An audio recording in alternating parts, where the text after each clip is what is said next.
This new Rust update will be one of the most extensive and game-changing updates we have seen in the last couple of years.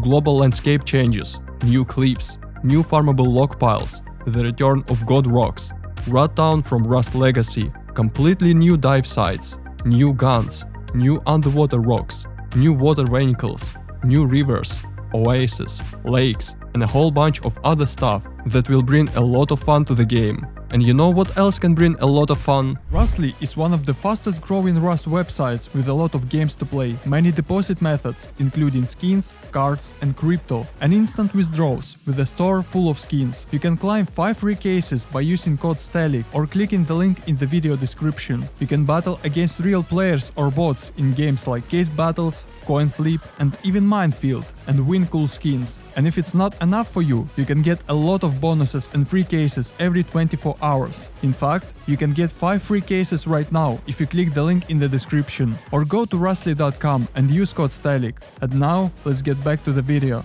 The first and most important thing you'll see after spawning on the beach is the new cliffs. The whole coastline has changed dramatically. The coastal cliffs have been completely redesigned and are now easy to climb. There will also be new rocks of different sizes and shapes in the water that fit in perfectly. They will not only change the look of the game, but also allow you to hide behind them during PvPs. The mountains on the island itself have also been changed and become more realistic. Unfortunately, all of these updates will definitely affect the game's performance. Some people's FPS will drop more, others will stay the same, it depends on your PC. Anyway, let's hope for optimization in the next updates from the developers. In addition to the usual cliffs, the developers have brought back God cliffs, where you can build a base for 50 or even 100 rockets. There are about 10 of them on the server, depending on the size of the map, so they will be in contention from the first minutes after the wipe. And the most global change is the new canyons.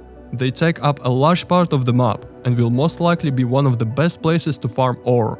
I mean, they're just huge. So I'm sure that very soon there will be a new meta in the game with towers on top of canyons to catch farmers. But personally, I don't support that. Wood will be much easier to get now, thanks to the new or rather old log piles from Rust Legacy. Depending on the type of item you use, you will get between 375 and 1000 wood. You can also break down a pile of logs much faster than a normal tree, and you won't be seen from afar, like you would if you were chopping down a tree. Now let's take a look at the water. The rivers are now much longer and wider, which will take farming to the next level. They start with a small stream and expand to a huge river, running along the entire map and finally flowing into the ocean. Unfortunately, you can't swim these rivers by boat, because they're blocked by roads, but you can use another vehicle, which I'll show you a little later. You can find lakes in the middle of the summer biome, with dark green water color, deep bottoms and fresh water. By the way, you can easily fish here. Of course, you won't catch a shark in the lake, but anyway, you can still find some food here. In addition to the usual lakes, the developers added oases to the desert biome with lots of trees and bushes around it, where you can also fish or build a farm. Most likely, a new type of vehicle will be waiting for us in this update. You can research an Aqua Scooter for just 75 scrap and craft it on the second workbench. It will only cost 1 thatch trash and 15 hike wall. You need low-grade fuel to run it, but you cannot access it while you are driving it. It's a very mobile vehicle, accelerating up to 23 km per hour and allowing you to swim both above and underwater. To go down underwater, you need to press Ctrl. To float to the top, you need to press Shift. As you can see, you can use it either in the moon pools in the underwater lab or on the oil rig. And the deeper you sink, the faster it will go. But now you won't be able to race along the bottom of the ocean, because visibility has become much worse. Not even a mask and light helps. This new vehicle has been added for a reason, as we will now have a new underwater world. Firstly, buoys have been added to the game instead of the old floating bottles. Now they are more visible. I think it's much better than the old bottles that were hard to see, especially at night. There are new monuments with loot underwater, and they're all a little different. In the first variation, you'll see shipping containers and boxes lying around. In the second variation, you'll find this broken boat lying on the bottom. And in the coolest variation, you'll find a crashed plane and crates fallen from the cargo ship. Just look at the detail, it's a very good looking. These places are protected by sharks, so you need to be careful. But you'll find plenty of large crates here and even more small ones. A very interesting location where you can get a lot of scrap and components. By the way, now there will be no water under the map as it was before, so it should definitely have an impact on optimization. Now let's take a look at the new monument called Rad Town from Rust Legacy. You don't need any clothes to get in, because as long as you're in the middle on the road, the radiation won't damage you. But as soon as you get near one of the buildings, you'll get a dose of radiation. So if you want to find loot inside these buildings, you need clothes that give you from 10 to 12 protection against radiation. That goes for all buildings except this one. You need at least 25 units of radiation protection to get there. In this building, you'll find a recycler as well as some military and regular boxes. There's also a window at the back, so you can see who is using the recycler before you go inside. And on the other side, you'll find a puddle of toxic water that emits radiation, and if you drink it, you'll get even more radiation. This water can be used in a water gun to damage other players, or you can make a trap with it.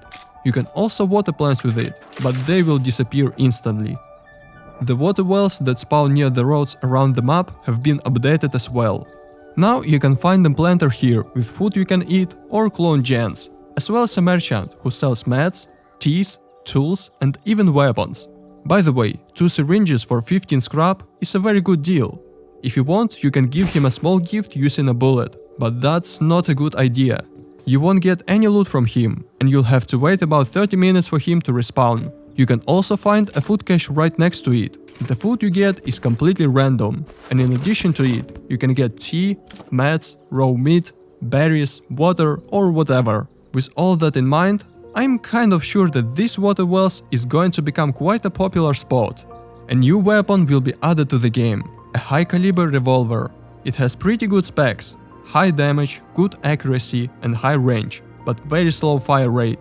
It can be fired with all types of 5.56 ammo. You can craft it on the second workbench and it takes 125 scrap to research it. The price to craft it, in my opinion, is quite high. You'll need 4 metal pipes, 1 metal spring and 6 high quals. Very strange weapon, because the Python is much cheaper and better in my opinion. And finally, the new DLC. If you buy it, you get a new skin for Hazmat, which is quite detailed, but kind of dark. It has exactly the same specs as the default Hazmat. I mean, you don't get the extra protection from cold, as in the case of Arctic Hazmat, so I think this skin is kinda useless. You'll also get a skin for the double barrel, which looks cool, but it's too long, so you'll be easier to spot. And also an Indian style axe with a new key ring. Again, it looks cool, but that's where the benefits end. In any case, this is the biggest update we have seen in the last couple of years, and it will bring a lot of new things to the game. Don't forget to hit that like button below and subscribe to the channel. And if you want to learn something new about Rust, then here 21 mistakes you should stop making in Rust. There are many bad things that could ruin your game.